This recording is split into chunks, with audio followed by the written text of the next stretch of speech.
We Talk Weeklies after the talk on WPPMLP Philadelphia 106.5 FM. We Talk Weeklies after the talk with your boy Charles Gregory and the beautiful. Lauren Sizzle. And we are definitely in the building today. We have a jam packed show. So if you're tuning in, let me just kind of give some house rules right now. If you can dig a little bit and support We Talk Weekly, go to your little Cash App. $ We Talk Weekly. Let's get that out the way right now.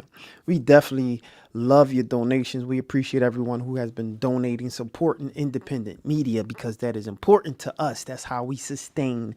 That's how we keep on doing what we do. So dig, dig, dig. Make sure you send some type of contribution donation to We Talk Weekly at Cash App. So we appreciate you for that. I'm going to thank everyone who has been tuning in. Our numbers looking really good on Facebook. We live stream on Facebook, and so I want to thank all of our people who has been tuning in. Shout out to South Africa. South Africa. Is it Uganda? South Africa. They have been tuning in. Facebook, lets you know who's watching and who's tuning in. So I got to shout them out in the UK. There are cross country how about that? How about this? We're talking about cross continental, I say continental watchers, right? So I appreciate you for doing that. And so, yeah, shout out to who our second biggest mark. So Philly's number one. Shout out to Philly because we're from Philly, of course. Yeah. Shout out to Philly. Delaware, number two. Yes. New York, number New three. York. Yes. DC, number four. Yes. All right. Yeah. So shout out to y'all. So, Yeah. we've been tuning in. We've You been said doing Jersey? Jersey. I didn't say Jersey wasn't Jersey ain't show up. So if you're from Jersey, start watching. My man in Jersey, he be watching them. Yeah, we got some sprinkles in Jersey. Yeah, we got some sprinkles in Jersey. And so I want to thank everyone who has been watching. And so, before we go into anything, and excuse my voice, I'm a little hoarse today. The weather keep changing. Yeah, Weather keep changing. absolutely. Yeah, I'm going through it. Yeah. My sinuses and my allergies is this weather is crazy. Yeah. I don't know what it just kind of started. It's just been itchy. Throat is kind of itchy. But yeah, the weather is starting to rain. Then it stopped raining. Then it get humid. It was humid outside when I walked in. It's pretty humid right now. Yeah. Yeah, And for then sure. this week is gonna be in like the 80s. So like what? Oh man, What I mean, they call that an Indian summer? yeah. But I appreciate it being warm. Yeah. I like the fact that it was warm because I do. yeah, September it kind of like skipped September for a minute. Yeah, because It was like went from September, yes. August to October. Yeah, but you remember September came in with a bang because it was a heat wave. Oh yeah, that's right. Remember that? The That's first true. couple days of September, Yeah. it was a heat wave, and then got cold, and we had a couple hurricanes come through, Ah, and yeah, then that's all right. this rain, and now it's back to the 80s. Yeah, So it came in like a lion. It's going, I guess, is it going out like a lion? yeah, it's going Kind of well. went to a lamb, and then, Yeah, well, I wanna if well, you're no, tomorrow is October, so it's yeah, going out like a lamb. yeah. So we New York, I have been seeing on the news water, Oh my floods gosh. of water. People were showing the subways filled with water, the stations filled with water, the streets filled with water, and it kind of makes sense because literally New York is an island, right? Yeah. It's an island or close to the water, so I can see why that's happening. But y'all stay safe out there. I remember Vegas. I believe Las Vegas was, Yeah. riddled with water. Dallas, I believe Dallas or somewhere had a lot of water, and I was just like, wow, there are places that never have water. True. And so, I mean, the land is barren, it's brown. Vegas is nothing but dirt, right? And so, Yeah. I wonder what the difference is now, seeing that it, you know, pretty much was a rain season. So if you're in New York, let us know what's going on up there. If you're in Vegas, let us know what's going on. And if you're experiencing heavy rains or experiencing dynamic weather, let us know. Let us know how you making out there, and I want you guys to stay safe. You already know what we do. And so, without further ado, we gotta go to Sizzle. Why don't you let us know how was your day? How was your day? Oh gosh. So I had a crazy day today. Mom's is still house hunting. So I was house hunting with her.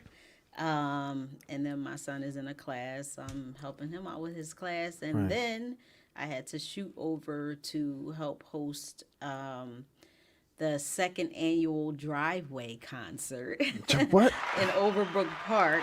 Yes. So, Driveway concert. yes, shout Yeah. out to TLS Music and Entertainment and Blackmail. They had nice jazz band and singing they have it. This is the second year that they've done it, but they have it in the driveway and Yeah. everybody just comes out into the back of their driveway. They bring their lawn chairs and food and beverages or whatever, what have you, and they're just in the driveway just jamming. So it was a really good time. And then I shot over here. So in the meantime and in between time, allergies and Meantime, in sinuses. between time. Yes, sinuses kicking Yeah. my butt. Like I'm like I done took so much sinus medication it just doesn't make any sense. Okay. Yes. Yeah, man. This it's something in the air. That's what I always say. Yeah, Something in the air yeah. that they know that they're putting in. I don't want to get into conspiracies, Exactly. but Yeah. I do And then believe you. but you hear a lot about the air quality. That's right. That's what they don't, you see like the color is red or orange or whatever, and it's air is not the same anymore like it Yeah. used to be. Yeah, yeah. Yeah. But how was your day? My day was okay. Busy as usual. My day, I feel like my Saturdays are getting shorter and shorter, and so it's hard for me to keep up. So any extra things that I had to do on a Saturday, I can't do. I just gotta say no. Yes. That's what they say no. I I know. can't do it. I got too much on my plate on Saturday. Yeah. There's a it's a method to saying no. Yeah, I know. Like you gotta be like, no, but I know somebody. Yeah. Oh, there you You're go. just there. It's like, oh, I can't. I'm so sorry, but I do know somebody. Yeah, I know some folks. Yeah. I know a lot of folks. So I'm gonna start, giving jobs to people. I can't do it, but Yes. I know someone who can. Absolutely. Yeah, Absolutely. no, Yeah. no. Yeah. So let's jump right into some current news. Let's talk about some current news. What's going on out there that you have been seeing? I mean, Instagram been popping, or Facebook been popping. What's some of Yeah. the things you've been seeing out there, Sizzle? Yeah, so these things you can find on our Instagram Yeah. if you go to you can follow us on all social media That's right. platforms, of course. Go to We Talk Weekly, you can find us everywhere. Everywhere. Yes, but most recently, Usher is slated to headline 2024 Super Bowl halftime show in Las Vegas. Round of applause So for that. yes, that's gonna be a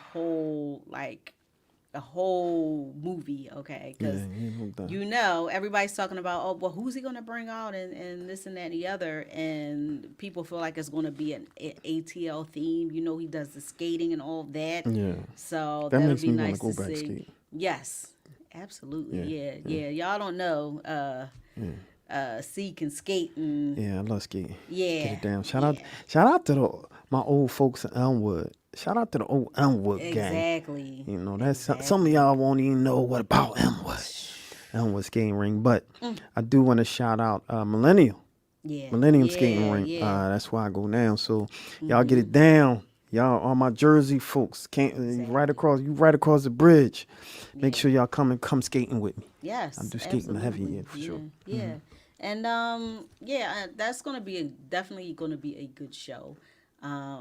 He's still real big on his Las Vegas residency that he had, and coming off of his serenading and all that stuff. So I believe that that's going to be a good show. And I also heard it's rumored that he's going to kick off his world tour after the halftime. No doubt. Yeah, so Hold up. So we gonna hold that thought. I gotta shout out my guy Tim.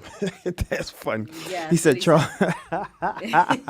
He said Charles, use your CC Rice voice from last week to ease the strain on your voice. And so we had a guest, CC Rice, come.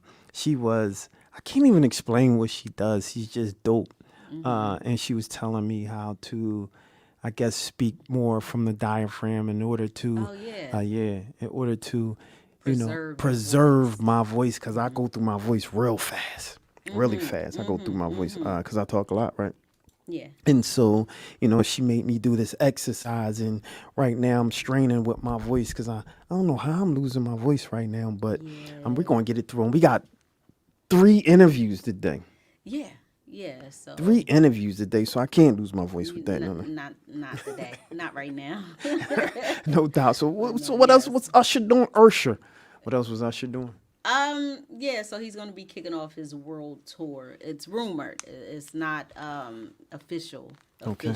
but it's rumored that he's going to be kicking off a world tour after that. Shout out So to Usher. we might be seeing him in Philly if he does kick off that world tour.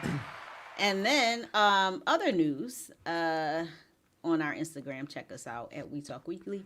Love and Hip Hop Atlanta cast reacted to Erica Mena's racist and colorism comments towards Spice when on the show she called Spice a monkey.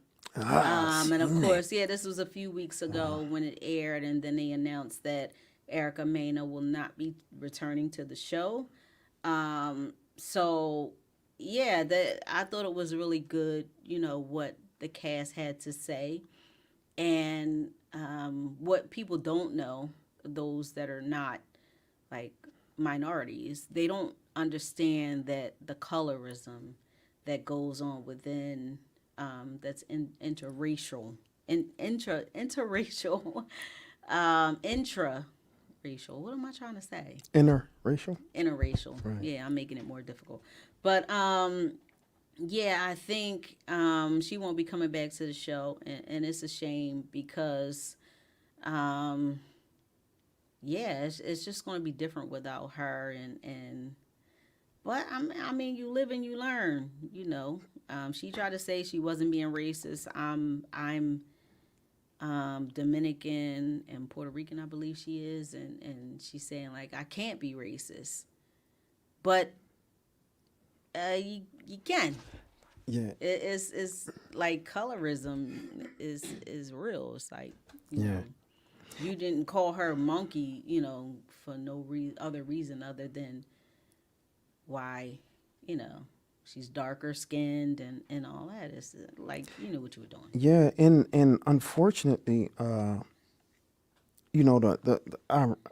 should I say ironically, so she had kids with her. Then, well, did they divorce yet, or they Who, still? her and Safari? Yeah, Safari. Or is it divorce final? Um, Well, it may not be. yeah. So her husband, she had 2 kids, right, with her then husband Safari. Safari is black, right, and so for you to say call monkey, and she didn't just use monkey, she was making a sounds too. And so, which was unfortunate. And so you can't, for you to have, Yeah, their divorce was okay, final. the divorce was final. So she has a son and a daughter, or do you know what she has? I think it is a son and a daughter. So she has a son and a daughter, right? What if they came to mommy crying that some white woman was calling them monkeys and making monkey sounds? How would she feel about that? And I saw a clip of, I believe, someone from Housewives. Was it, or basketball? One of Was them. it Yandy? Yandy. Yandy was talking to her, trying to explain to her, like, yo, are you? And she was like, I'm like, listen, you're listening to respond, listen to receive.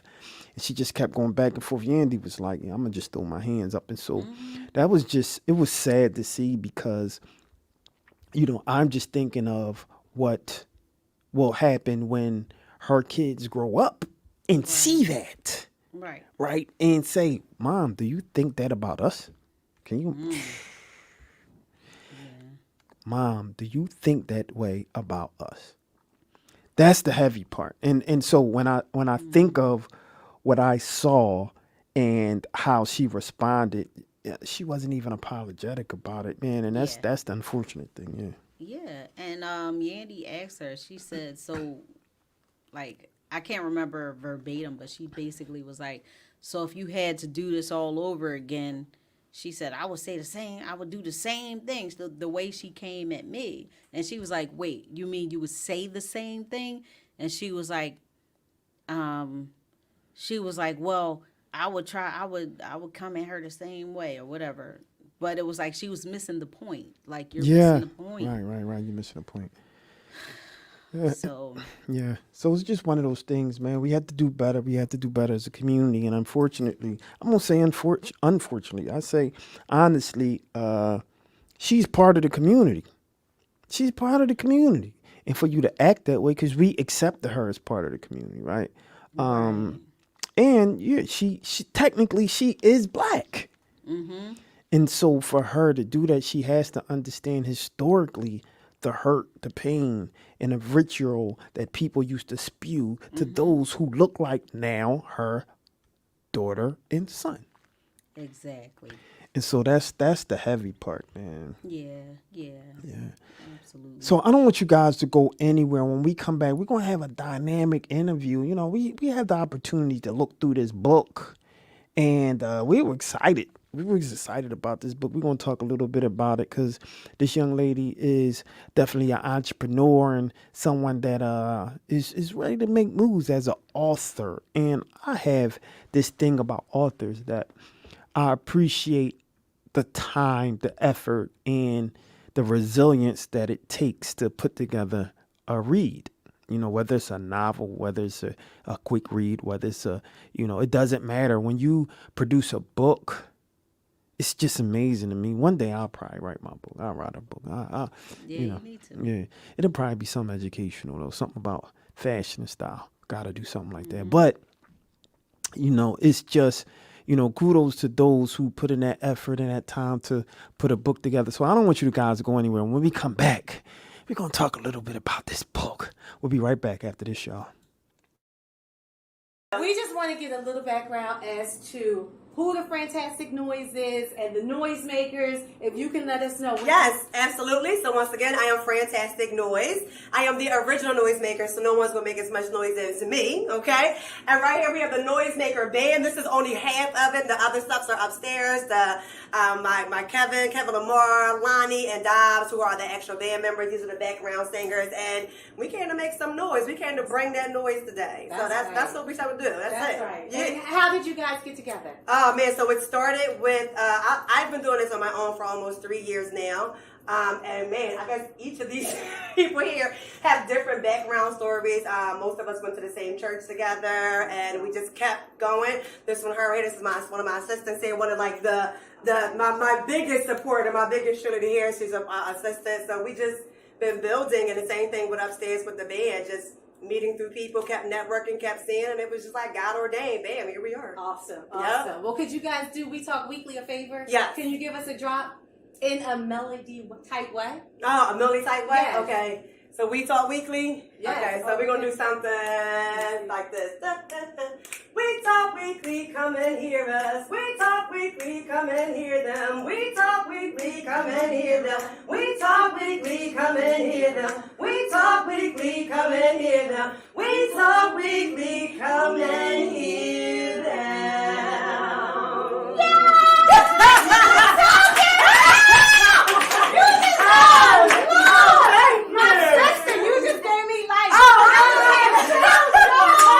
Okay, get beautified because you're already gorgeous. Thank you very much. Thank you. Yeah, that clip always makes me laugh. That's when Spark was all excited. Because you know what the funny thing about that, you can hear? You're low. I'm low? Oh, man, I sound. Can you hear me now? There you go. The funny thing is that clip, Spark didn't anticipate them coming up with something off the cuff like that, right? That was totally, they call it impromptu. She was like, can you give us something in the melody type way of We Talk Weekly? And she literally came up with something. So Fantastic Noise will always be number one in our book. So without further ado, I always say, I love the interviews. Why do I love the interviews? Because I get to talk to the real people. I get to hear what they're doing, especially those entrepreneurs. And today we have an author. You know, I love those authors. So without further ado, Sizzle, who do we have today? So we have the amazing founder of Chasing Me, Miss Nanette Jordan, a dedicated law enforcement professional with 29 years of experience, holds a bachelor's degree in human services. Born and raised in North Philadelphia, Miss Jordan has been passionate about helping others since childhood. Since 1990, she's been actively involved in feeding the homeless and worked tirelessly to increase access to meals and essential health resources for those less fortunate. Nanette Jordan is committed to empowering women to cultivate their greatness, enhance their self-esteem, and most importantly, discover their true identity. Through her company Chasing Me, she aims to help women recognize their worth while providing guidance on maintaining their mental and physical fitness needs. Yeah. Welcome to the show, Miss Nanette Jordan. Welcome to the show. Hello, hi. How are you? I'm doing well. Oh, fantastic. You know, I'm excited to hear about your journey. One thing I didn't know is that you was in, what is it, law enforcement? Yes, Wow. For how many years? 29. That's a long time. Right? And so let's start there. Let's start with your story first, right? Because I want to talk a little bit about, you know, how you actually got to where you are, and then you started developing, or what made you think about, you know what, I want to write a book. You know, but you're doing more things, especially for the community. Sizzle will always tell you, I love people who's doing things for the community. The community is first, right? Because the community made us who we are, and we constantly support the community in ways that we can. But to see people who are in them streets, right, that's really doing some things, that's kudos to you, right? So let's talk about your story, law enforcement, right? Let's start there. You know, so you retired, or you just was like, I'm done? How did that go? Well, actually, I retired from one police department, and I'm over at the Philadelphia Sheriff's Office. No doubt. Okay. And because I was too young to just sit around and do absolutely nothing, so I figured if I do 10 years in the sheriff's office, Right. and then I can just pretty much cultivate my personal initiatives, which is to help. Yeah, fantastic. Now, you know that, you North Philly, from North Philly. It's a lot of things going on in Philly right now, right? And from your scope, right, what do you think we need to do to fix, especially, I'm gonna talk crime specifically, right? But what do you think we need to do to curb a lot of what's going on in the communities today? Yeah. Well, me personally, I feel like we spend too much time trying to make money as opposed to building better citizens. I Gotcha. think money has become more powerful than what you and I could do as individuals. We took away from the social services, and I think that's the main issue. You know, ironically, Judge DeLeon was here, who was the previous candidate who was running for the Democratic Party, or the mayoral Democratic Party, right? And that's pretty much exactly what he said. You know, he was saying that there needs to be more money poured into social services, people who are actually out there doing things already, that's making moves already. And so he echoes that sentiment. And so where do you believe the push needs to go in terms of getting people galvanized to, you know, create those policies to support more social services? I think the focus on self. If we as individuals look deep within and be transparent and honest with ourselves, it would trickle over to other people. Because, of course, you know, I'm a believer, and, you know, God says that you treat your neighbors, you love your neighbors like you love yourself. Right. So if you go into the world and you just think about yourself, then you can't possibly think about your neighbors, because you're mistreating your neighbors. So back in the day, as a village, everybody was able to chastise your child or steer your child in the right direction. But now everybody is afraid to even do what's right because of repercussions. So it's the fear that settled in with everybody. Fear of trying to correct somebody else's child or an adult, because people are angry with themselves, but they're not transparent enough to say that they have issues because they will be ridiculed. So they just go along with the flow. And that's my perception. Jeez, let me give you a round of applause for that. No doubt. 100%. I agree with you. Go ahead. Oh no, I was just gonna say that's profound because we say that it takes a village, That's but right. like you really don't have that village anymore. It's like you can't say something to somebody else's kids without, first of all, you got to worry about the kids now. You got to worry about the kids like coming at you, and it's just it's sad. It's sad. It's like no, they have no respect for authority, people of authority. Yeah, no doubt. So when you talk about you in the community and just kind of like feeding the people and some of the other community service work you do, what empowers you to do that? I guess that's how, God give us all gifts. Yeah. And I believe that was the gift he gave me. And so for me to sit around and ignore that gift, it would be a disservice to me and everybody else. So that came from as a child. I always gave. And so when I got to be of age and I was able to have my own resources, I would give it away. So to help other people, it's like therapeutic. It's like I feel like I'm fulfilling my purpose on this earth. So that's why I do it. And it's just something that happened from childhood. Yeah. Let's talk about your childhood, right? Grew up in North Philly, right? What is it that you remember from your childhood that started to give you this, I guess, altruistic, this motivation to say, I'm from the hood, so to speak. We all from the hood, right? But you wanting to be more, I guess, in the front of making positive change. Well, I always went against the grain. And when I say that, I would say it. I say it in a positive way. Right. My parents were the kind of parents where they didn't play. I was the stepchild, meaning I couldn't get off the steps. Right. So of course, as a kid, I envied the other kids because they were able to do certain things, but I couldn't. But as a 53-year-old, I'm grateful that my parents made me a stepchild. Because it made me resentful at the time. But as I got to be older, I saw that I wanted more. I didn't want what the other kids wanted. I did want to be like them at some point, but as I got older, I wanted to be myself. And so being me helped me want more. It's not that I'm better than everybody. I just want better. Right. So let's talk about wanting more and wanting better. You becoming an author, right? And what inspired you to do that? Well, I wrote this book actually because This is your first book? on paper. I got one in my head, but on paper, yeah.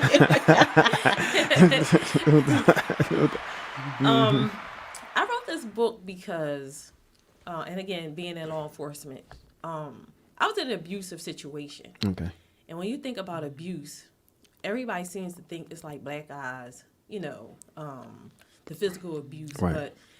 But emotional abuse, and not saying that one is better than the other, but Okay. emotional abuse is just something, it's just a different tier, and that's what made me really write this book, because I feel like at 53, I hear people say, well, you should have known. And But if you don't know, you don't know. And you get it when you get it. So I feel like writing this book is to help somebody else avoid what I went through. Now, I've read the book and a couple of things, and I'll touch on it, but I want people to actually read it. So I'm not going to give any spoilers or anything. But was there any truth to anything? Because it seemed really consistent to a lot of relationships that I even know of. You know what? I mean, how close to relationships that you've been in is this book? Well, let's just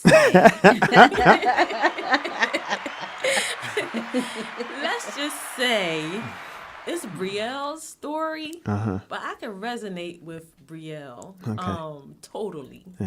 So, I'm sure there's some Brielles in all of us at some point in time, but, we kind of are similar. No doubt, no doubt. I'm gonna read something for you guys. No doubt. Attempted murder. Troubles ensues when Brielle gets everything she never had by Nanette Jordan. Shout out to the nigga. Give her a round of applause. Knock, knock. Brielle's knight in shining armor knocked on the door. Little did she know that he was a murderer and she would be his next victim. Brielle decided to relocate from Philadelphia to Las Vegas and change careers. When she met Damien, he defined, I like the part where he said, hey, you said the name right. Yeah, did you say the name right? I've read the book. That was funny, right? Side note, I'm sorry, I'm reading this book for y'all. When she met Damien, he defined everything she thought she ever wanted and needed in a man. Brielle endures, devastating as she finds out she was manipulated all along. Even more horrifying, she is eventually left for dead as he turns out to be a killer. Suddenly, her new world implodes. What's interesting about this, I mean, I hear stories like this all the time, young women getting into abusive relationships and not knowing how to let go, not knowing how to get out of it. Now, potentially, there's abusive relationships as it relates to physical violence, but you underscore kind of like that kind of abuse that doesn't necessarily leave physical scars, but mental scars. You mentioned that might be even a little bit more rough, right? But why do you take that position when you have people that will probably argue like, no, I had a black lip, I had a black eye, or that, what is it that you feel, makes that something that's comparable to even a physical abusive situation? Let me just be clear. Right. All abuse is terrible. Right. Yeah. Sure. It really is. Yeah. So I can't say one is better than the other or one is worse than the other. But because I actually experienced it, Yeah. I mean, you get a scar, it heals, so you don't have any remnants of it. You may have a couple of, remember just a little bit. Yeah. But the emotional abuse is methodical. So it's like from the very beginning. And it depends how long you were actually in the emotional abuse, how I believe it's the severity of it. So you can just like walk down the street, you may see a car that your abuser drove, and it'll take you back to an instant, or a smell, or it's something that I want to say it heals over time, but what that time frame is, nobody knows. So the emotional part of it is just, it's excruciating because it's like you can't escape it like right away. If you go to sleep, you still feel it. If you walk down the street, you feel it. If you see a coworker or a family member, you still feel it like you're actually there. So the emotional piece is just so deep. It's just heart-wrenching. Yeah, and I can see that, and I can see that in your face as it relates. I'm gonna read something. I want you to address it as soon as I read it. Forgiveness and healing. At first, forgiveness was so unreachable. I couldn't help but feel bitterness towards him, especially with trigger after trigger, even during times when I would be enjoying myself doing something I wanted to do. It would be something I would see, smell, or a TV show that caused a scowl out of the blue. All of this resulted in more pain and injury in myself. The more this occurred, the further I was away from my destiny. Just another distraction. The enemy from the outside was fueling a false opponent from within. I had to combat the bondage by forgiving my oppressor and abuser. That was heavy. That was heavy. Let's talk a little bit about that in forgiveness. Just that passage alone, I'm sure people can identify with, right? What was it about that, even the triggers that you said, you know what, I have to release and put this in that book?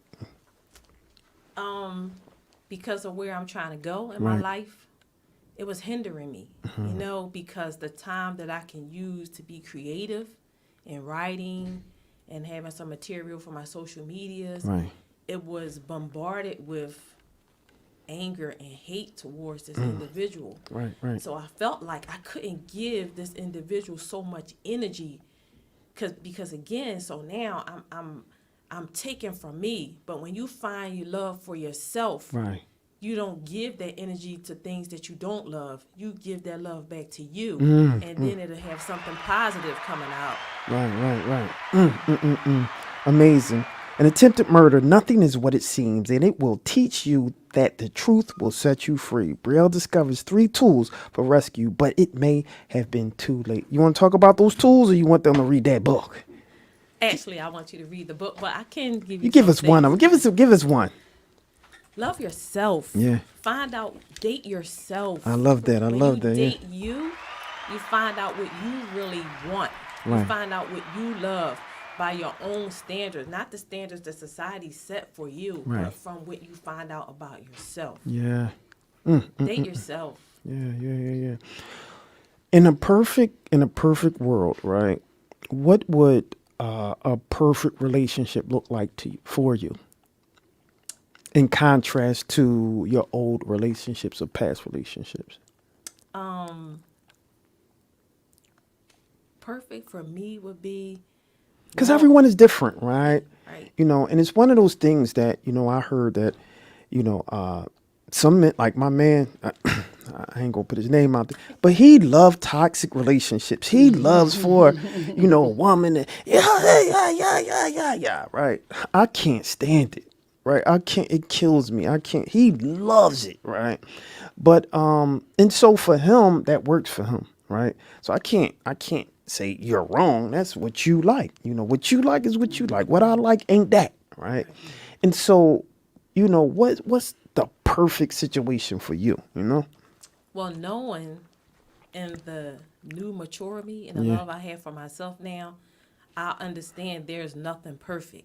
But the situation I would like to be in that will be suitable for me is somebody who actually have love for God and follow his ways, because if he loves God, he will know how to love me. So that's the most suitable situation I would like to have. I love that. There has been this huge conversation lately as it relates to relationships, right? The battle of the sexes, and, YouTube is full of it, red pill, blue pill, you have the Kevin Samuels, you have other people, on the other side, and it seems like there's this, we're at this peak of, gender combat, so to speak, and it's hard to say what is the fix, right? But what do you think this big argument is lately about, women versus female, what women should do, what men should do? What is the right thing, so to speak, Well, I feel like all these people giving out this information, who are they? Where are they getting this information from? What is their source of information? So you have to question where this information is coming from. That's right. So, and again, I'm a believer. You have to find out what God set out for us. Right. But when man distort where the original meaning of what we should do for each other, that's when we get mixed up. Social media has become their Bible. Yeah, that's crazy. Yeah, a lot of people, they just tuning into like influencers and whoever's like saying what they want to hear, and just never any education, like, just no relationship expert, just getting up there, Right. just saying what you want to say. Yeah, and unfortunately, I see it getting worse before it get better. I'm seeing a lot of, vitriol against each other, and it's sad to see. And it's kind of like, well, we supposed to be partners. Right now, we're acting like, we're butting heads and we're enemies, right? How do you believe we can fix that when it comes to, relationships, especially between us black folk, Because that's where it seemed like most of it is coming from, us black folk, right? I include me, but how do we fix that? I think we fix it by getting knowledge, finding out what true self means and what it means to us individually. I can't look at this person and say it's suitable for me. We have to look within, and we have to do the work. We can't talk about change and don't do the work, because then you're just talking. So the best thing I say, that we as black people, we need to find out who we are. I'm gonna read something else, and I want you to tell me why you put this in a book. Let me find my page. Yeah, this was a good book. Besides God clearly says in here we go. Ephesians, 6:12. You see, I don't read the Bible. I gotta do better with myself. You need Jesus, right? For the wrestle not against flesh and blood, but against powers, against the rulers of the darkness of this world, against spiritual wickedness in high places. I forgive my abuser. Why? Why did you write that, and why did you forgive your abuser? Well, because Lord knows, in my 53 years, if God didn't forgive me of some of the things that I did, I would be doomed. So I don't have a heaven or a hell to put people in. So I have to forgive in order to get to the place I'm supposed to get. Right. Because then I would be a hypocrite, right? Yeah. And I'm trying to do right. And when I give information to people, I want it to be something that I do also. I don't want to just be blowing off information just to be doing so. I want to actually be walking the walk. Right. I know that's right. Walking the walk and talking the talk. That's what we talk weekly do all the time. Walk the walk and talk the talk. All right, let's read something more. Well, this is what it's not necessarily reading, but I'm pleasantly surprised that you put these in the book. What have you learned about emotional abuse? Like, it's a lot of books that don't allow people to reflect, right? What made you, put a few questions for the reader in the back of the book so they can kind of reflect on, what situations they're in, Because you can read all day, and if you don't put it into place, if you don't self-reflect, how do you grow? Right. You can't. If you can't look yourself in the mirror and say, okay, what part, don't get me wrong, you never can take account for somebody else's behavior. But what you can do, you can take account for what you do. Yeah. What can I do to make me a better person? What can I do to be an asset to society as opposed to taking away? You don't want to be a taker. You want to be a giver, but you want to give with knowledge. I love it. I want to flip the tables real quick. Most of the conversation as it relates to abuse is usually man on woman, right?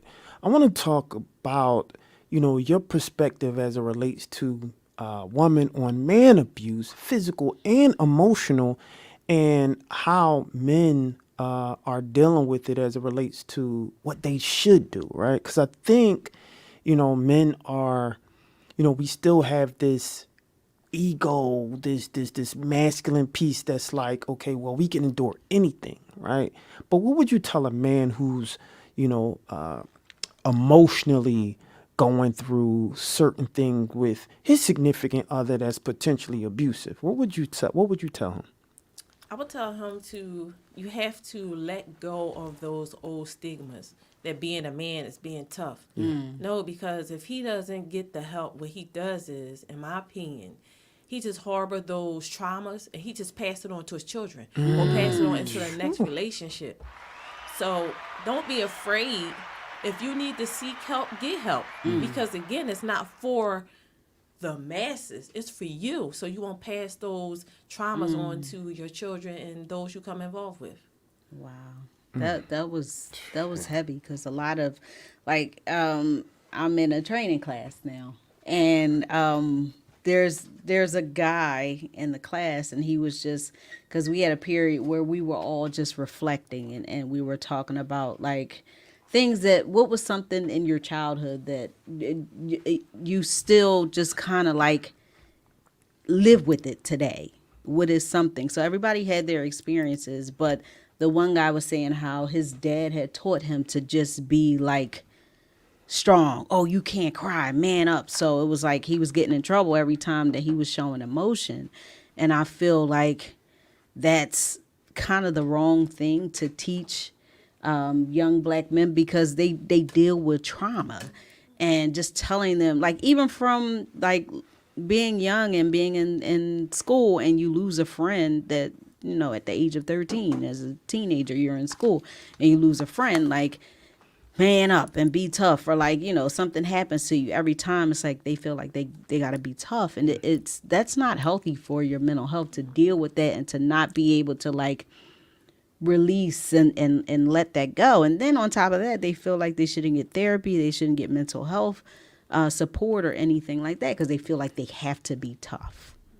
And it's sad that, you know, some parents have taught their children that, like, you got to be tough, man up, and don't cry. It's a shame. Yeah. Because, you know, being able to let go of that emotion is so healthy. Yeah.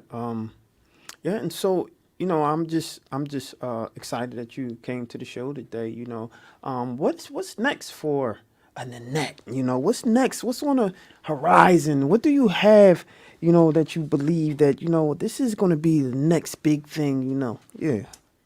I think I am working on another book, but I Okay. think God wants me to just sit still and go with this for a minute. You know, because I feel like if I'm not doing something, I'm not doing nothing. Right. But you just can't do busy work to say I'm doing something. I have to my actions have to be lucrative. You know, I need to help people out. So I'm gonna try to bask in this in a minute. I'm gonna jot down my ideas for my next book, and I think there's a Dow coming out maybe. Chasing Me Dow. that's A crazy. children's book. You know, because I think our parents only passed on to us what they knew. And if we change the way we think and what we know, Yeah. we can pass it on to our children or maybe our coworker or something. But you just have to be open to change and you have to put in the work. Yeah. So that's what I'm planning to do. Fantastic, my sister. Tell us before you go. Tell us a little bit about your social media and because I've been following it and I love how you get on there and you're like saying motivational things and you're motivating women and just speaking affirmations that, you know, are very inspirational. So talk a little bit about that. I Before think, we let you go. For my social medias, I just want women to know it's okay with being them. And I think with following this social media, you have to follow these stigmas. You have to look a certain way. If you don't fit this way, then you're less than, you know, with the surgeries and all that. But you're fine and beautiful just the way you were created. And I think when we start looking deep within, we will be better people. And that's what I try to portray in my social media post. I'm transparent. You know, some days I don't feel like it, but I'm letting people know even when you don't feel like it, you're still great. So that's what I portray on social media. So if you guys want to follow me, I really would appreciate it because there are some wonderful things coming, and I'm just a regular old person who want better for me and everybody I come in contact with. That's awesome. Yeah. Why don't you leave us with one word for those who, especially as it relates to abuse, you know, so many of our people go through some sort of abuse within their relationships. What would be, I guess, one word or advice you would give someone who's watching this and looking at you and watching you and reading your book? What advice would you give them? Yeah. My advice would be, you deserve better. You deserve better, and what you see is not what you get. Right. It's what you make it. That's right. That's all. Hey, that's a period on end of sentence, ladies and gentlemen. Yes. No doubt. Yes. Well, there you have it, ladies and Where gentlemen. can Tell them where they can find you and all that good old stuff. Yeah. My Instagram is chasing_.me, and my Facebook is Chase MEE, and that's on Facebook. And my website is under renovations right now, but it's chasingme.net. That should be up and going hopefully in a week or so. There you go. ChasingMe.net. Make sure y'all look it up. Nanette, we appreciate you for coming on the show. We love it. We're going to keep following you. And one thing that we say to the show is once you come on the show, you're a friend to the show. So you're always welcome to come back. And so maybe we'll have you on as a little co-host or something. We're going to talk a little bit about relationships and all that good old stuff. But we really appreciate you for coming to the show. So I don't want y'all to go anywhere. When we come back, I think we got some more interviews coming up. We're going to talk a little bit about some good old stuff. So don't go nowhere. We'll be right back. Y'all holla. What's going on, you guys? This is Bridget Kelly, and you are locked into We Talk Weekly.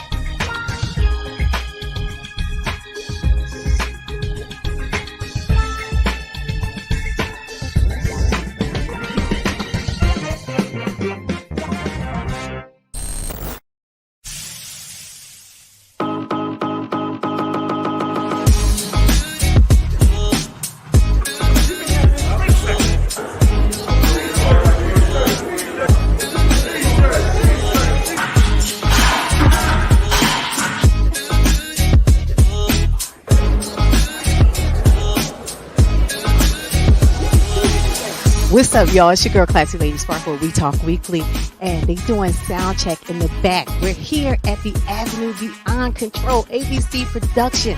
They putting on a fantastic event. We got Slick Rick, we got Chubb Rock, we got Fantastic Noise, we got Dougie Fresh, we got DJ Red Alert, and the real Roxanne Shante. Listen, if you not here, y'all, you're missing out. So please don't go anywhere. Keep it locked. We got a whole lot of interviews coming up.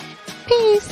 What's up, y'all? This is Doug E. Fresh, and you're watching We Talk Weekly. You're listening to We Talk Weekly right here as we go a little something like this.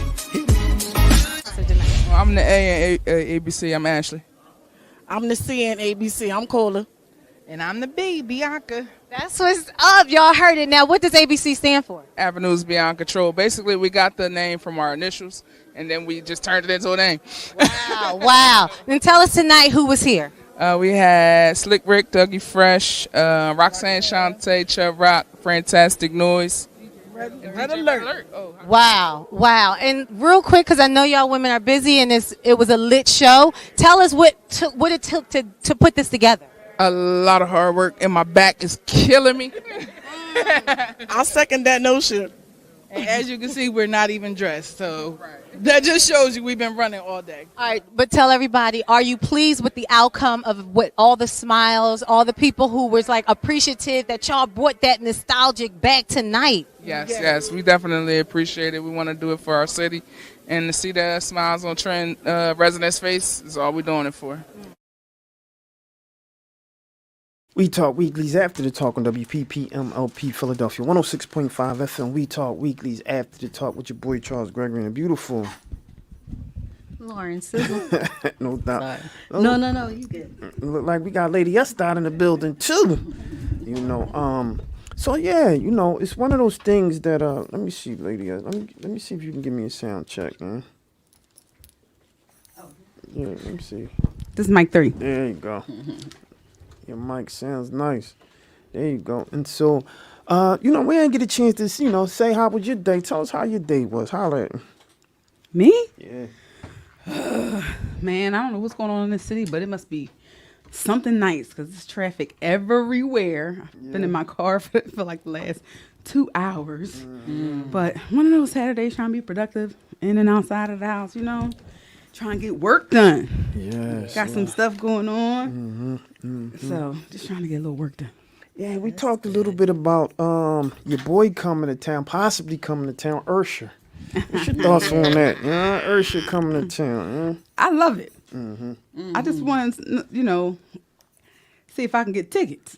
I know, right? Actually, I was looking into the tickets because he added more, I think 2 more months to his residency in Vegas. So now it's not ending until the end of December. That's where I really wanted to go. But I think like $1,700 is the starting price. What? For nosebleed. I said, that must have been a really good show. So, Wow. I don't know. He's been back and forth here a lot. He was just here for the Roots picnic. So I'd seen him then, but I know, the show he put on at the Roots picnic is not going to be nearly what he's been doing in Vegas, But where's it going to be at? I don't know. They talking about he's doing a tour now. So literally, he might slide through Philly. He might slide through Philly. I know Philly would definitely be there. He'd probably come to the. He's gonna have to do Wells Fargo. Yeah, definitely do the Wells Fargo. He can't do nothing smaller than that, and that'll be sold out. Yeah, easy. Everybody waiting for. Cause I think the problem is most people want to go to that Vegas show. Yeah. And they haven't been there. And so if he come to Philly, it's like, wow, we got Vegas and Philly. So I think that's the thing. Yeah. Let me tell you, Usher loves Philadelphia, and we love Usher. And he actually took a break from his Vegas show to come out here to do the Roots picnic to celebrate with us. That was their, 50 years of hip hop celebration. I forgot that he did. And he came in, and they called him, and he was like, I'm kind of busy. And they was like, bro, we need you. And so, that was definitely dope. I appreciate it. We definitely appreciated that. That was cool. And then that what's that song, Superstar? That the part everybody like singing the beginning of Yes. on social media. What I didn't know was he said that song was actually born right here in Philly. What? Yes. Hold on. Wow. Yes, he that's talked a little bit news. about his ties here, man. He loved his Yeah. city. That's news. I didn't hear that. Yes. I didn't hear that. He actually told that story. That's Wow. Wow. That's my song too. Yeah. What did he say though? You remember what he said about that? Yeah. Well, he was, well, he ain't going into detail, Ain't but going it into left detail, it left you wondering, man. Yeah, It did, Yeah. because I was like, oh, really? You know what I mean? So that's how Yeah. So what went whatever down? his experience was here in the city is what birthed that song. Yes. Yeah. But that's kind of dope. Yeah. I would like to know more. And he's gonna be headlining at the Super Bowl. So Listen, yeah, I'm excited about that. Excited about seeing him headlining the Super Bowl. we gotta give Usher his props, man. Ursher. Ursher. Gotta get Ursher. He's one of the Yes. only artists that's been out since a child and never took a break and still on fire. Yeah. Absolutely. Would you say he's? Here we go. Nah. You know what? You know right, here I go. So I'm wondering, right? Who would be? Because you could arguably say that Beyonce is probably the Michael Jackson of the time, right? You gotta get it to Beyonce, but you can throw Usher up there. I think you should throw Usher up there as, a guy in the space. Between him and I like Chris Brown though. Chris Brown gets a bitter end of the stick, but I gotta throw Chris Brown up there. Who That's else? just because Chris Brown, he But you're talking about he's a singer little rough around the edges, entertainment, so singer that's why- entertainment hits, Yeah. right? How can you deny him? Right? But that's the thing when you talk about either one of them, the catalogs are crazy, and they can go on and on forever. I got an opportunity. I don't know. This was definitely a concert year for me. For some, it's like I ain't go to no concerts for a long time, and then I think I've seen a whole bunch of people this year. But Chris Brown, I got to see Chris Brown with Lil Baby in Atlanta. Wow. That was a fun show. And Chris Brown, he did a little segment in the show where he kind of did something with his fans just to, be able to play a piece of the other songs because his catalog is so long, he couldn't perform everything. Yes. And even though he out there killing it, you still got certain fans in the audience yelling out other song titles, right? But it's never enough time. I mean, and that's gonna be the same for him and Usher, man. It's not gonna be enough time. Yeah, shout out to Usher, shout out to Chris Brown, man. I like them. All right, so go ahead. But those are two people who will put on a great show. Right. People who can sing and dance, who you want to spend your money to go see. Can you imagine a Usher and Chris Brown concert? I was thinking like at the Super Bowl, it would be dope if they bring him out, but that's not gonna happen. Because Jay-Z, Rock Nation, they over the music, so I doubt that's gonna happen. Well, we see. It would be that would be an expensive show. It would. It's the Super Bowl though. And you don't want to. So the other thing about that, because it's been some issues around, like when we had Babyface out there with Anita Baker, a couple other things, right?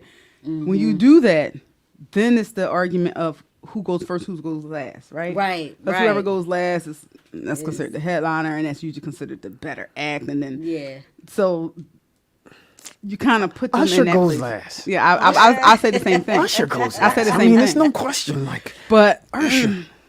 but they friends. You Yeah, don't they want to put friends. them. You don't want to put them No, out no, there. no. like that. But there's no competition. You just It's not Usher a goes last. competition, It's but that's just- what happens. I'm pulling you in. Like if Usher my man and he bringing me in, that's a courtesy. That's a solid that I'm doing for you. Chris Brown goes first. Usher is the headliner. Simple as that. I mean, I don't see it. Look, it's really no debate, man. Like it is what it is. I man. feel that way, but other people might not feel that way, and you know how the two of them feel. Well, you know how Both I of their feel. camps might be like, well, they both headliners, they both stars. Like, Look, why you? Listen, I don't care. This We Talk Weekly. It only matters what I feel. And We Talk Weekly after the talk on WPPMLP Philadelphia 106.5 FM. We Talk Weekly's after the talk with your boy Charles Gregory and the beautiful Lauren Sizzle. and the beautiful Lady is that. And we have another beautiful person coming on the show. Someone with whom we have a tremendous amount of respect for. I couldn't wait for the young lady to come on. So, Sizzle, why don't you tell us who do we have today? So we have the beautiful Miss Autumn Yarborough. So she is the founder of New Standard Autumn Yarborough is part of 3 generations of hair royalty. Her family has been in the hair care business since her grandfather, Comer Cottrell Jr., and his brother helped create the Proline Corporation. The company went global and helped to popularize the Jerry curl among America in the 1980s. New Standard, the innovative hair care brand curated for the busy queen on the go, is thrilled to announce its inaugural Hydro Silk 6-city product tour. And guess what, y'all? Philly is the first stop.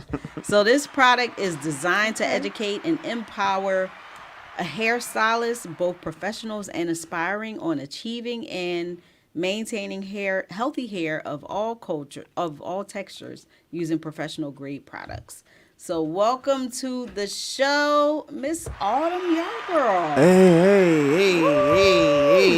You know, the funny thing is, listen, hey, how are you? Hey. You know, it's a that tour is a long way from New Yankee Perm Street. It's a long way from New Yankee. I know, right? I had to think about that. New Yankee Perm Street. You know, the Soul Glow. She said she's doing a tour. Wow. You got to talk to us about the tour and everything. And, you know, before we get into the tour and all that, right? I want to know a little bit about, you know, what got you, the family, because that's a legacy that will be ingrained and can be passed down forever and ever and ever, right? Yeah, no, you're absolutely right. I mean, really, at the end of the day, what my grandfather did was provide access of hair care products to our community, and also provided on military bases. He actually served in the Air Force in the Korean War. And he made sure that we were front and center, because we weren't having easy times with access back then in the 70s. It was rough. Yeah. It was hard. Y'all know how it goes. Yeah. And so that was the most empowering thing to continue on what we're doing. He disrupted the industry along with George Johnson and Ed Gardner with Soft Sheen and the Johnson products. So it's amazing how they collectively work to make our crowns so beautiful. I love that. Speaking of crowns, and in this transition, because you brought it up, right? The whole Crown Act, right? You know, just in identifying and acknowledging women of color and how they wear their hair. Where were you when that act was kind of or when you heard it was put in place? And what's your thoughts about that? I actually love the act. I actually was in the inception of the business when they brought it full and center. And I think it needs to go all around, not just the country, but around the world. It's still an issue, believe it or not. Even if they passed it here in Texas, there are still challenges. Tashara Parker here in Dallas has led that Crown Act and has done an amazing job. I had the honor to meet her on set when we did a Cosmoprof tour for World of Texture. Because at the end of the day, we're trying to teach everybody to understand the Black community and to respect the strand. Oh, that's right. Respect the strand. I'm using that. I am so using that. Please do. Okay. Yes. I love that. Oh my gosh. I love that. No doubt. Put some respect on my strand, right? And so put some respect on my strand. I'm so using that. That's funny. And so, you know, and before we get into, because I want to talk a little bit more about, you know, your family's legacy. And that's something that definitely needs to be amplified. So I'm glad that, you know, you're on the show, because one thing that we love to do is when we talk history, right? We like to amplify the voices of people who look like us. And if we don't tell those stories, someone else will. And it may not be the story that we want to come out, right? Or it may not be the accurate story, right? And so when we talk about your family's legacy, I'm very interested, if you know, right, your grandfather, his position on getting into an industry that was almost 100% dominated by like our Asian counterparts, right? And so what was that conversation like, if you had that conversation with Pop? But I would like to know what in the beginning, once you started getting in place, like how was that energy back then, and what was the challenges, and what helped y'all continue to push through? So, and it's so funny you said Papa. I called him Granddaddy Pa, so that like warms. I mean, he just thought it was a no-nonsense man from Mobile, Alabama. He was all about just making sure his purpose and mission, pushed through. He surrounded and built a team that felt the same way. And that is, to me, one of the critical parts, making sure whoever's in your camp, they're aligned with your vision to push through. And that's basically what we've done ourselves. Now, let me let you guys know what they did is something with, the fashion side, making sure we were a part of that. I believe in blending fashion and wellness. So I do it just a little bit different from them, but I'm hitting the same challenges that he had back then now, the same challenges. And it's bottom line, a lot of systemic challenges, if you guys know what I mean, in the industry, in hair and in the professional world. Wow. It's so hard to really take that jump. And that was something my grandfather had a challenge with, and to this day we do. And that is being Black owned, made for Hall. Because even though we talk about respect to strand, because how gorgeous our bends and curves and twists are, hair is hair. We still all have some relatable pain points that we can all come together. But when somebody looks at me and they have challenges, they only think I can only take care of my community, which absolutely I do. But the challenges he had, and he was pigeonholed, so he could never move up, believe it or not. Even though he was successful, it was like, oh, okay, you can only cater to your own community, which was beautiful, but you always want to grow and expand, right? No different than any other industry, music, sports. You want to be able to take, show your art, your passion, your purpose, resolving pain points, and that's been a challenge. What he had, and it's crazy to this day, that's the same similar challenges I have. Interesting. So, I mean, since we're there, what are some of those challenges that you continue to have, especially as it relates to the business side of the industry of hair? You said you do a little something different, but I'm curious to see what those challenges that you continue to have when we should have broken down those barriers. You know what I mean? Those cut through those issues and kick down those doors, that we still are faced with those challenges. What are those challenges, and how are you fighting to get through them? Well, I think the number one that you guys can all relate to is our hair texture is not really defined by race. We've all been around the world.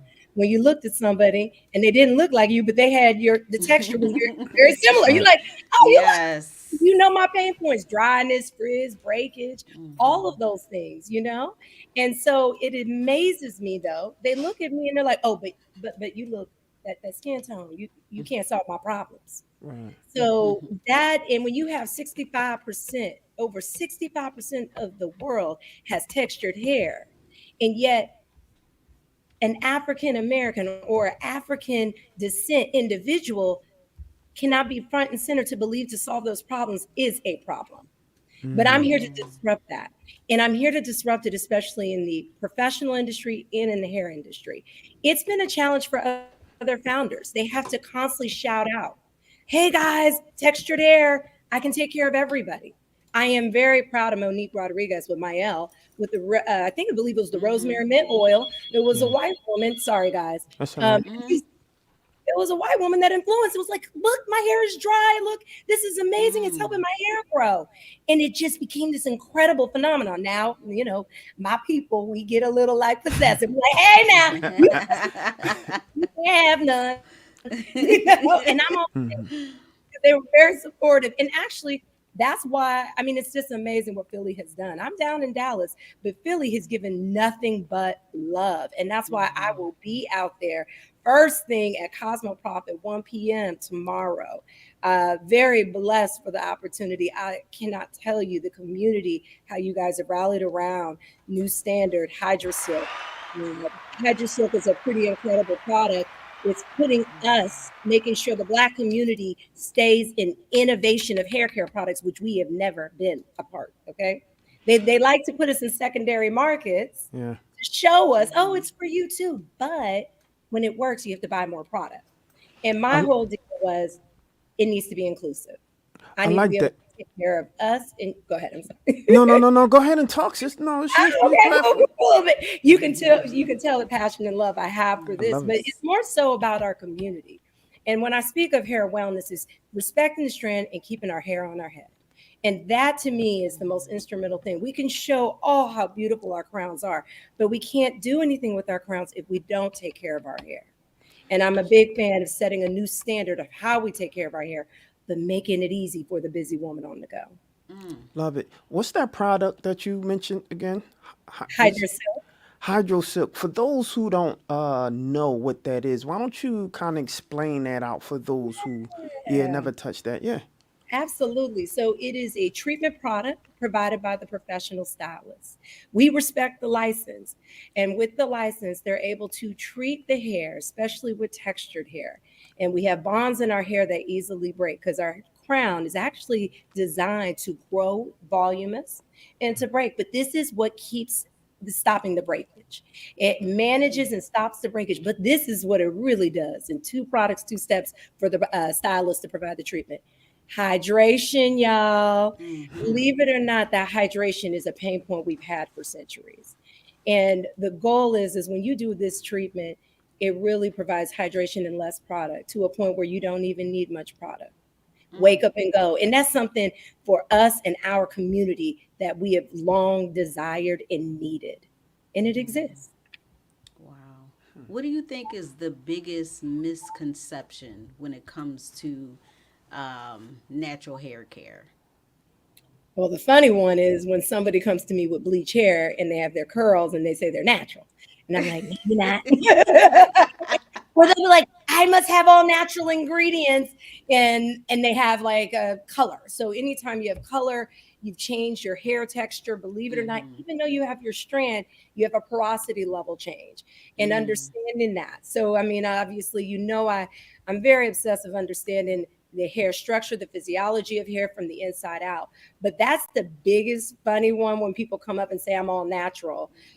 Or the other thing is making sure understanding protective style. I think everybody at this point knows there's a protective is very loosely, we call it in our team convenience wear, but I'm a big fan of convenience wear. But the dream is where we have our own crowns and it's naturally convenient, get up and go hair. I do think having the Crown Act coupled with respecting the strand, having more innovative products, we will get there. Absolutely. I want to ask you a couple questions as it relates to Chris Rock, right? Oh. I mean, because you're in the industry, right? How did you feel when he released his documentary or I guess you could docudrama, maybe you can call it, about hair, good hair, bad hair, that and that's a great question. What constitutes what good hair and bad hair is? That seems to be the $1 million question, Oh, it is, but you know how I go. Good hair is hair that's there, okay? Like you don't have none, you guys. So let's get even there. That's the first thing that people need to understand. Hair that's on your head. I don't care what texture, porosity, I don't care what bend, it's all beautiful. I don't care what color you are. You need to embrace who you are. And I know we have been torn down in our community. And that's, again, going back to that Crown Act, why it's important. But back to the Chris Rock, that documentary, you guys know, that disrupted the industry. Matter of fact, when that came out, I was actually out in LA in school. And that's when I called my granddaddy when he still had Proline before he sold it off. And he was, I told him, I said, I'm not doing any more perms, granddaddy. I'm just not, because I was out in California getting them silk presses. I was like, I don't need it anyway. And he started seeing this trend. And people really decided and started feeling that the relaxer wasn't a healthy way. I did myself. What I know has happened with the world of relaxers and all these current lawsuits, even some of the products my grandfather still have around through a different company, Just For Me. My mom was the creator behind it. I used it, loved it. The bottom line is that they respected the chemical. What the biggest problem, in my opinion, is, and I know I'm going to get some people going to get mad at me, but it's about respecting the chemical. And I think we've all seen, just not even in our community, just in the industries. I mean, it happened with the Brazilian blowout, with the formaldehyde, when you have certain individuals taking it to the limits, and it's even happening right now with color. And it's damaging the hair, but there is also side effects that can be harmful. I have always been a little bit different from my family. That's why I've always championed about healthy hair wellness, starting from the inside out all the way, and also dealing with mental health, because mental health contributes to healthy hair. Yeah. So you keep, and I love that you pay homage to your pop, right? Has he ever mentioned anything? Because during those days, right, you had like the Madam C.J. Walkers, right? Or yeah, and so I'm curious if you heard any stories about that, or if he gave you some good old folk tales about just the industry and others in the industry who was making moves as it relates to hair, especially black hair. You know, my grandfather, we didn't talk too much about the industry. He spent more time talking about business and Right. people and building a team. But my parents, they're like my historians of Yeah. hair, especially my mother, Renee Cottrell Brown. That's her father, right? So she has spent so much talk teaching me how to go about from branding. She has all the good stories, what went in and out of other brands, even with my grandfather, just the most hilarious stories. Like, okay, I may get in trouble with this one, but when Curly Kid, because that was like an instant success when they came out with it out in LA, people wanted it so bad. I think something like one of the colors is supposed to be blue or something, came green, and it didn't even pass. And people were like, "We want it!" And my grandfather, as silly as he was, country Alabama boy, like, go ahead, sell it. Just crazy stuff. Like, my grandfather was always, though, at the end of the day, about his people, taking care of the people. He came and moved the business and grew a company with over 350 African Americans working Wow. together at Proline. And to this day, I mean, that's what I remember. I miss. I definitely have deep nostalgia when I pass by the building. It definitely keeps me going, but I want to push it further. What he used to always want me to do is take it to the next level. He says, if you ever want to do this industry, take it to the next level, do more, be more, represent our community well. And that's definitely what I'm doing. So what's the more part? What are your plans for the future, even as it relates to tech, right? One of the industries that I have been lately have been fashion and tech, right? When you talk about, the metaverse and Web3 and NFTs, and that's where the industry is going, period, especially as it relates to fashion. But I'm curious to hear you and some of the things you're doing in the tech space as it relates to your scope, but also what's next for you. I love that you mentioned the tech, because half of my team gets annoyed because I'm like, guys, we're digital here, no That's right. paper, QR code everything, no That's right. brochures. It's all around from how we do business, subscription based. We definitely take care of our continuous clients. Our number one seller on e-commerce on New Standard is our vitamins. So we believe in subscription based, but we believe being a part of that metaverse. We're already in plans of doing a shopping experience. I mean, everything that you're saying is exactly where we're at. We're definitely aligned because that's the direction it's going. But it's also making sure we're being represented with brands, beauty brands in that tech space. And it's That's right. not, we're always feeling like we're left behind. That's the whole deal, is that being a part of that innovation any kind of way, not only just in our products and they actually work, but also and give that performance and results, ladies and gents. But the other thing is making sure we don't fall behind on how we do business. And that we are definitely a lean, emerging brand. And that's, thank goodness for tech. We use AI to help us with a lot of our business. So, I mean, we're all along the ways with that. And then again, just creating that user experience to touch people all around the world, regardless what they look like. Again, I'm all about those pain points and we solve them. I love it. I love it. You know your stuff. I gotta throw you a curveball. Let's talk about men and hair. And because you mentioned, I heard a little birdie when they was talking about the Jerry curl, and then the S curl and the Soul Glow.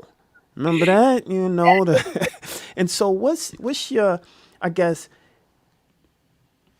historically or your institutional knowledge about the transition from men, and you talked about we love the chemicals. I mean, the groups back in the day, that's what they put lard in their hair, slick their hair back, and that's what made them who they were, right? And Yeah. so that transition of where we were to where we are today, and even some of your products that you have as it relates to men. Well, I mean, I have my heart falls for, and I have my son and he complains and so forth. Is making sure my black men have better products too, because there is a frustration where they feel like there's no products for them that they can't use, and making sure they're a part of the conversation. Now, I'm gonna be honest, I gotta take care of my busy queens because we I hear you. exhaust. But it is making sure that when our products are not exclusive, so that you, Charles, can pick up the product and enjoy it. And the key thing is you can wake up and go. You don't have to put so much in your hair every time. You don't have to feel like you have dry, itchy scalp, because that's a big one for Yes. my kings. So I totally get it. And the goal is no different though, because my kings are stressed out too. And so making sure you guys are well taken care of, and then taking care of yourself from the inside out, taking care of the mental health, all of that. So you're not losing your hair from stress. Because that's what people really underestimate. Hello. Hold on Stress. one second. Hold on one second. Hold that thought. Hold that thought. I gotta give you something. Hold on. Okay. Had to give you that. God, you can keep going. I'm just saying. But in all, like, the deal is like I said, when we talked about good hair and hair is there is good, it is what people miss is the stress that we deal Yeah. with. And I hate to tell anybody, because when somebody come around not looking like me talking about their stress, I'm like, huh, Oh what, man. really? And not to say they're not, but then imagine my stress. It's 10 times more, and making sure we do a better job, because that's where it all starts. It's making sure there are tools and resources in our community, and making sure we feel that we're secure day to day. We're not there yet, but that Right. is what this brand is supposed to do, be that new standard. And I mean, really understanding the power of stress, call it causing alopecia, Mm, causing the worst one, believe it or not. We all know alopecia because it just all of a sudden happens. yeah. The good news is if you hop on it, it can come back. I mean, it can Really? go, but it is telogen effluvium. That's the one where you just lose strands, but not a lot. And Hmm. as it's happening, you don't realize your follicles are becoming inactive, basically, AKA, you're starting to bald, but you don't Mm, realize it until it's too late. And in our community, that affects us, and we don't talk about that. We talk about the traction, alopecia, all of those things, but we don't talk about all the other issues. And that's the one that really wears us down when you're stressing day in and day out just to make it to take care of your families, take care of your babies, everybody in your neighborhood. And wow. that's Mids. Wow. I never even heard of that before. So you teaching, you dropping some gems right now. I'm trying to tell you. Uh, and this Lauren kind of mentioned it, but the biggest misconception as it relates to hair, when we talk about black folks, is what though? What do you think that is when it comes to us in here? Not, I ain't talking about, our white counterparts, but Yeah. I'm talking Yeah. about us, right? And is there a stigma of, because what I have been seeing, so you can put that in the parking lot right there for a second, but is there a stigma of, because what I have been seeing lately is a push away for 1 second, right? And I'm getting there. I'm just walking you through it. For one quick second, I saw a push for all natural, especially when it comes to women, all natural hair. Then something happened, and it became the push for the bundles. Right? Bundles this, bundles that, bundles all the way down to the floor, bundles drag on the floor, bundles long, you get these bundles, right?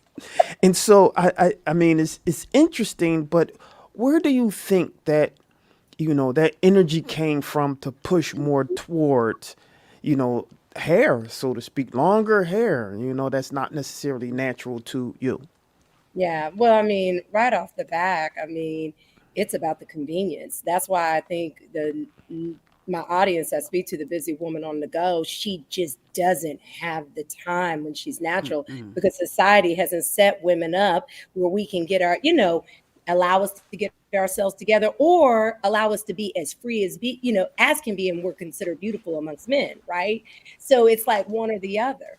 And it's frustrating because we just don't have the time. Then let alone when we do find the time, we got to do 500 products to get that right look, to be appropriate, to be natural. So we're exhausted. And that's where the bundles started coming in. It's like, okay, I'm natural, right? But we're not going to show how great and beautiful what we have underneath because we just don't have time. And we don't have the patience or time to be ostracized if our hair doesn't look a certain way, even amongst our own community, right? We'll be so hard on ourselves. We don't want to be embarrassed, right? We can't respect that strand. So to me, that is an issue. But through time, I do believe that will change. But in the meantime, what I believe in is certain products that we have created, because that was a pain point of mine, making sure I had a product in my hand, understanding the power of doing a treatment to get a lasting result so I don't have to worry about doing my hair when I'm out of the chair, right? And speaking of the stylist's chair, I also believe in respecting the license in the stylist. What people don't understand when we were talking about hair history is those amazing recycled dollars that came in our community for having such successful industry with hair care in the salons. That salon world gave us power, voting power, all of those things in the industry helped us. And I hate seeing that gap so widen. I can't stand seeing an Instagram, consumer, why don't you make the professional for us? I don't trust them. My goal is to bridge that gap because I do. They're the ones that led me the way where I always wanted to go and be different from my family. Love what they've done, but this is a new time and I'm doing it my way. Sorry, granddaddy. I know that's right. So listen, so I'm curious now, right? Have you gotten any resistance from like the Asian community? I was talking to, or the manufacturers, I was talking to a gentleman, these two gentlemen a while back, they had like their own hair care line, and they said that they were met with tons of resistance from the Asian community because what happened was there's this monopoly on product, so to speak. And so if you can't, if you're not part of their circle, then you can't technically get that product, right? I think you may be a little different because you guys manufacture your own, so to speak, in products like that. I'm interested in terms of, resistance from communities like that. And have you had to like mend certain things to say, hey, like we're in this together? Like, what is that about, or what is that like? So you brought up a very good point about the manufacturing game. My grandfather was brilliant to develop his own manufacturing business. He did sell that manufacturing business before I had a chance to be a part of that. So to your point, have there been challenges when I first started? Absolutely. I can't even express, like even being third generation, people are like, oh, I know your granddaddy. That's amazing. Can you help me make this bond system? No. It was just like, no. Or it would take weeks, months. Oh, we're getting on it, Autumn. There's ways that they do resistance without sometimes even just telling you no. Here, I would say for manufacturing on the product side, it's not going to be so much the Asian community because they deal more so with the more of the beauty supply stores. And I hate to say this, I have challenges with certain areas of putting my product there because of how we've been treated in our community. And yet again, those are supposed to be, recycled dollars back into the community, and but I've been fortunate. I mean, I literally had to go around the half of the world to get support to help me with my products. Yes. Yeah. Interesting. Yeah. I'm not in that scopes. And so, it's interesting to hear some of the stories and challenges that, that particular industry go through just to try to get in the game, Yeah. What's the legacy that you would like to leave? I mean, this is, it gets me always emotional because the only way this will work is my purpose and passion. And I really want to change the industry where it's no longer systemic.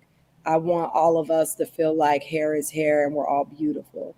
I want to be able to be Black owned, made for all, that when somebody tells me they have challenges with their hair, their texture, but they have a different skin color, they can embrace the idea that my products may actually work for them. And not just for me, I want to be the example for more of us to come. I want more of us on the shelf in the professional world. I want to see the salon industry have that gap from consumer to the stylist bridge back together. I want to provide more education for the professional so it empowers her or him to continue to have that money to reinvest in their own business. It's so much, you guys. I mean, I really would like to see that. And then I would like to see it be a global presence that African American Black founders can be more respected.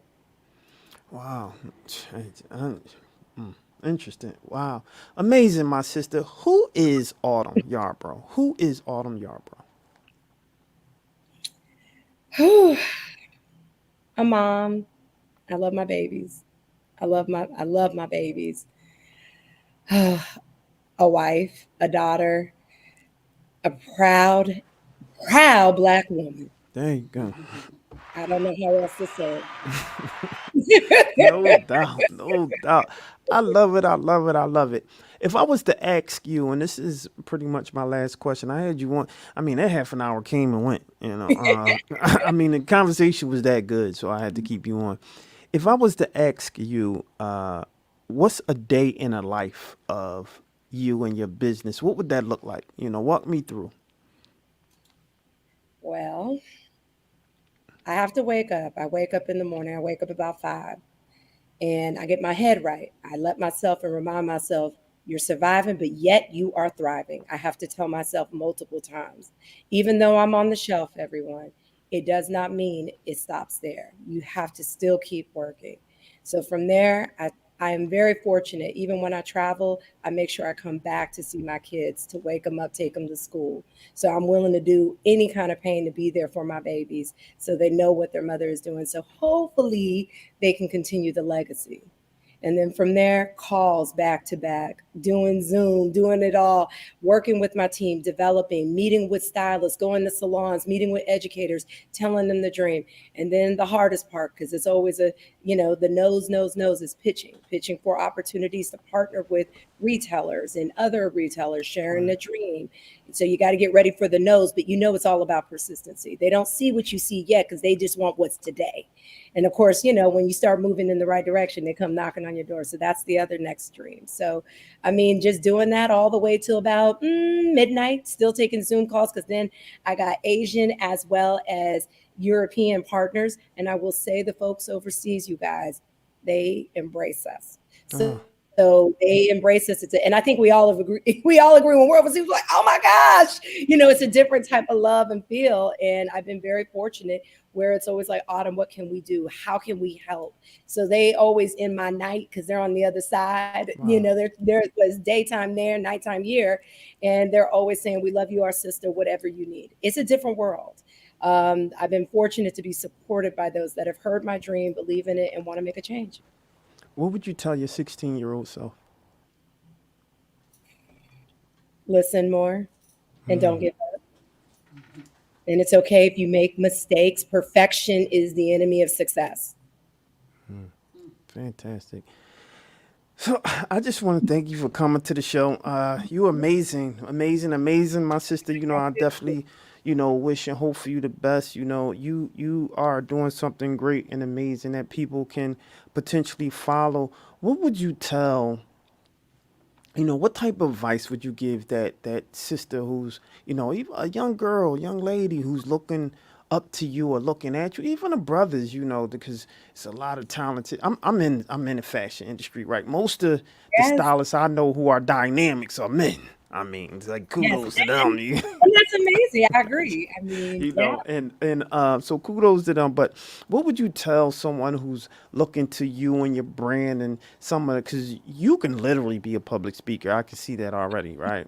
And so what would you tell that person looking up to you? What advice, what context or conversation, what would you leave? What word would you leave for them to continue to push on and do some of the things that you have done in pushing and breaking those barriers?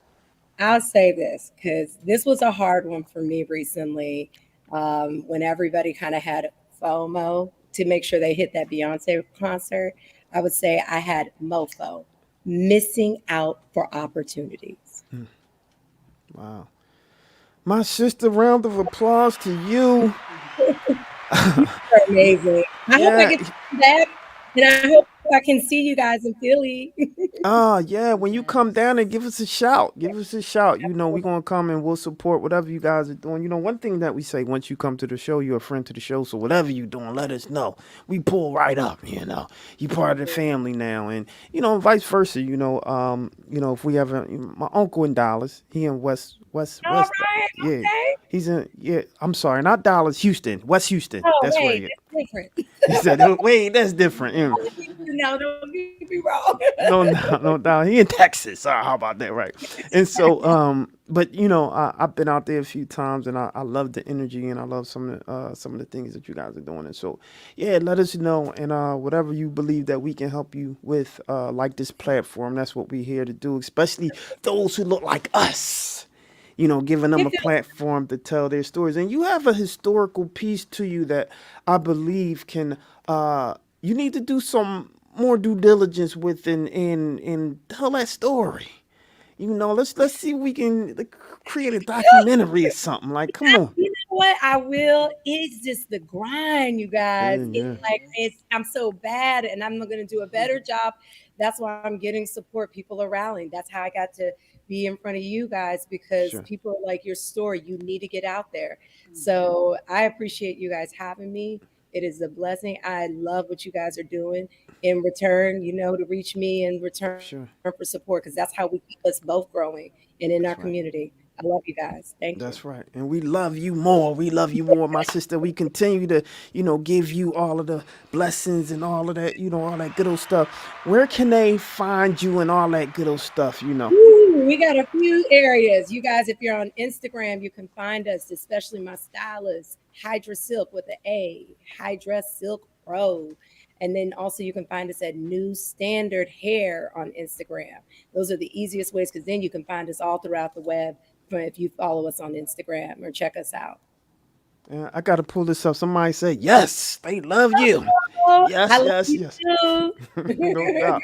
There you go. So we'd like to say thank you for coming to the show. Again, you know, once you come to the show, you're a friend of the show. I'm your boy, Charles Gregory, with the beautiful Lauren Sizzle. And the beautiful Lady Estat. And the beautiful Autumn Yarbrough. Yes.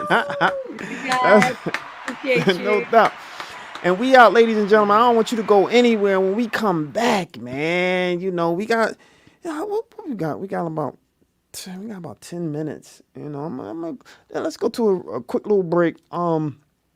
And we're gonna come back, talk a little bit, and close out the show. But I don't want you guys to go nowhere. When we come back, we're gonna talk a little bit more about some of the things that's going down in the paint. Holla at your boy, man.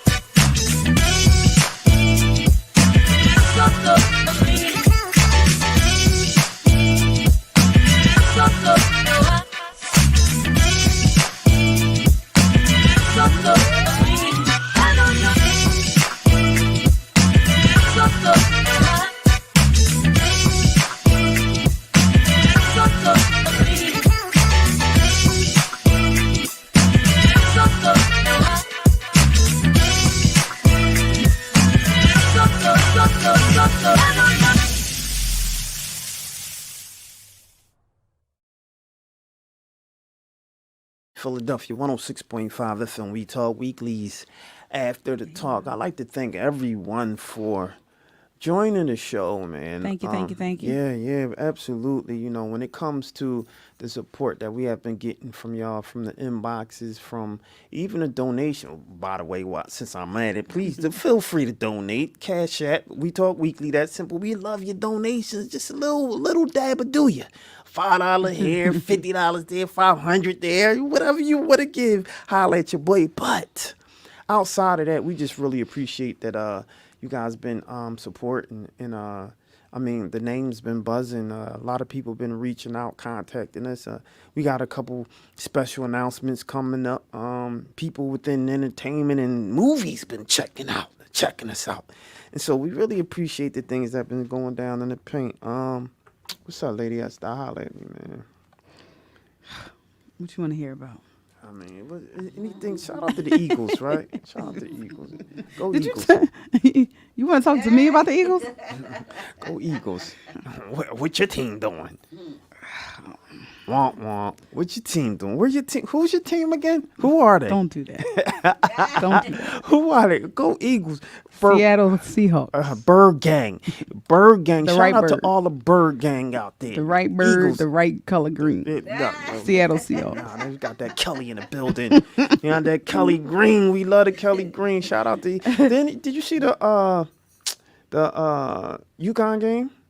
No. Okay. I want to know how. I don't know how he did if they won that game. Was that today? I haven't think it was seen. today. Listen, when you And the fight is run around today. all day, the fight is The tonight. fight is tonight. Who y'all got for the fight? If you on right now, who y'all have for the fight? It's gonna be a fight. That Canelo, he hit hard, but he fighting somebody that's special. You know. Who y'all got for the fight? Tell me who y'all have for the fight. That would be interesting. And so I'm gonna leave here, go to the fight, and go watch the fight. Get prepared for the fight. You know. So that's gonna be a good thing. And get ready for the week. I got a long week ahead of me until next week, to the next show. I think we're off the next show. We are. Yeah, we off. We off next week, y'all. Yeah, we off next week. Sorry, y'all. That's the week. That's a holiday. Oh, right. Yeah, right. holiday. Yeah, it's a Oh my holiday. gosh, I can't. I'm still in like August. I'm still in August. Girl, it's Still in October. August. I know, right? Mm-hmm. That's crazy. Yeah, It's like It's October. it's definitely October. I like the weather. I like the clothes in October. You know. Yeah, I'm a we fall definitely person. draw- That's my favorite season. Absolutely. Yeah, I like What birthday's in October? What birthday's in October? Like, what's the sign?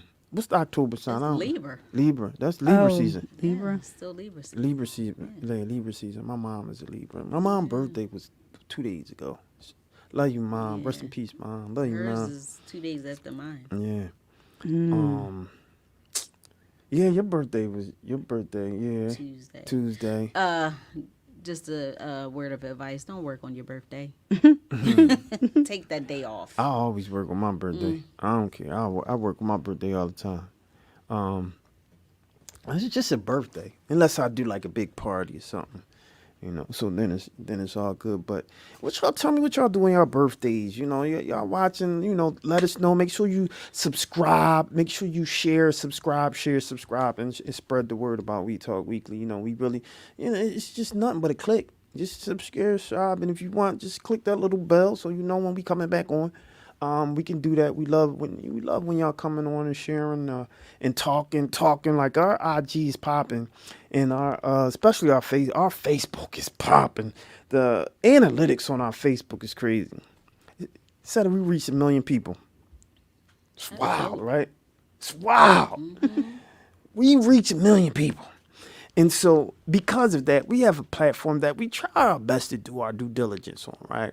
We try our best to do our work, our research, especially as it relates to reporting kind of some news, you know, in Philly, right? There's a lot of stuff that's going on in Philly. What we try not to do, though, is we know that some of the stuff we do ain't right. Some of the work we do in Philly ain't right. Some of the stuff we do in Philly Some of the ain't work? right. I mean, not the work. Excuse me. But some of the nonsense we do ain't right. We know it ain't right. But you know, it's a lot of news that goes unreported. That's good stuff that we do. That's a problem that don't get reported. And so when we, you know, when we get that news, we like to make sure that we amplify those stories. I'm tired of hearing the news. The regular news is going to report all the stuff. Black man walking around, killed somebody, shot somebody, robbed somebody. They're looting. How many of those stories did you see? I mean, it happened in Philly. We get it. We don't condone it. It's wrong. We shouldn't be doing it. But how many times did you see that on the news? Literally, I seen that played all day long. So, see, I think our ask to our audience should be for them to share some of those stories that we don't hear, that we don't know. Yeah, Those how good about that? stories. Yeah, let me give you a round of applause for that. Yeah. bring awareness to some of the good things that's going on in the communities that we're not hearing about. Yeah. So I mean, we can't even track everything. We can't track everything, and that's a great idea, Lady S. Dot. If, ladies and gentlemen, if you know of any news, dynamic news that's happening in the city, Philly, you know anything that's going on that us black folks are doing that's positive, that's making some moves, or that's pushing against the powers that be, so to speak, and it needs to be amplified, email us, wetalkweekly@gmail.com. Inboxes at We Talk Weekly. We on Twitter, Instagram, Facebook. Inboxes, let us know. Email us, though. wetalkweekly@gmail.com. Send us those stories, send us those narratives, and we want to know. We want to amplify that. If you're interested, I think we want to, we starting to look for a couple co-hosts, I think. Yes. Yeah. If you're interested and you think you can be a co-host, we need somebody talking about, what we need people talking about. Music. If you do music, music, some of the, the newest music that's coming out, We're not looking for artists, y'all. Don't start sending y'all demos. It's a demo. Yeah, don't send us demos. I'm right? just saying. No doubt. So we're looking for people who are interested in doing things like that, being a co-host, somebody that can, so what's in the news today? I could send to, that we trying to expand. We're starting to do a lot of things, and we don't have a lot of arms. And we're not looking for actors and actresses. Yeah, no actors, no actresses. But Lady S-Dot could probably help you with that if you want to act or something like that, right? But I'm talking more to, co-hosting, hosting. Yeah, we want resumes, not comp cards. Yeah, correspondence. Yeah, and you can send that to wetalkweekly@gmail.com with the subject co-host or correspondent. Mm-hmm. Yeah, correspondent. I mean, if you in Philly and you out on the street, we need people like that. Especially if you're a one-stop shop. If you believe that you can go on the street, cover a little story, edit on your phone, and send the story to us, we gonna pay you for it. I mean, we'll do that. Vloggers. Yeah, vloggers. Oh, definitely vloggers. We need vloggers. Personality. I can't say it enough. I'm trying to tell you, we need what we're doing right now. We're about to change the game in news. And so the platform although we're a talk show, we're more news oriented, news focused, right? And so we would be equivalent. I don't know who reports like that. I mean, see, we're a little different. We're not the gossip. We don't do gossip. Mm-hmm. We just don't do it. But we like to report the stories. We do a little political commentary at times. Shout out to Every Voice, Every Vote. That initiative changed a lot, and it supported communities that's in the BIPOC communities, pretty much, And so we love the fact that we're able to report and create a narrative that's from the perspective of us, right? Without going over your head with it. And that's how we deliver our news. Someone asked me, what is your news style? And I tell them, like, literally, everyone isn't the academic, right? And though all of us are in the room, like we all have like a background in college, right? We understand that there's a demographic that's tired of hearing that same old wishy-washy hogwash that's on the television pontificating about how smart they are. That's not what we're doing. What we like to do is talk to the public, have real conversations with you. Right? The people. The people, right? The people. And that's what we do here for We Talk Weekly. And so we're going to continue doing that. And we're seeing that something is happening. So we must be doing something right. And so we appreciate all the love and support that you guys have been giving us. And so that's right. Oh, we only got 1 minute left. I was running my mouth long enough, right? Yeah, that's funny. He said long enough. I'm waiting for you to shut up. Right? So We Talk Weekly after the talk. Listen, I don't even have my script anymore, right? I used to have a full script. We Talk Weekly after the talk on WPPMLP Philadelphia 106.5 FM. We Talk Weekly's after the talk with your boy Charles Gregory and the beautiful Lauren Sizzle and the beautiful Lady S. Dizzle. And we here, y'all. We here like last year. We really appreciate you supporting. We appreciate all the continued support that you have been giving us and donations, man. We've been making some moves and we making some headway with talking to the people, supporting the people. We love Philly. I love Philly, man. They tried to take me out of Philly. I just won't go. I just want. I love my people. I love my community, man. What from West Philly though? I mean, you know, it's all good. But I love what I do, man, and I love the people, and we're gonna continue doing what we do. And we out like last year, y'all. Holla. Peace.